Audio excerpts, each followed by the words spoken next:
Yan, may nangyari ulit tayo mga idol. Ito papunta ng Cavite. Mga nakalista na, no? Yung mga nagtanong sa akin, nakalista tayo mga idol. Ito ang luwang niya. Ayan mga idol.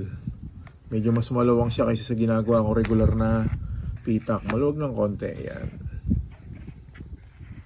10 holes naman to. Papadala ko to Cavite. Yan. So ito naman ang likod. Ito mga idol. Parang magalas ano. Hindi kasi may ano yan. Ayan. Yun. Kayo na magtanggal ng plastic. Ito tinanggal ko na. Yung papel dito. Tinanggal ko kasi para makita ko kung may sablay na pandikit. Kasi pag may sablay na pandikit, reject sa akin, inuulit ko. Ayoko naman magpadala sa inyo ng may pandikit dito sa gitna. Kaya tinatanggal ko na. Di ba?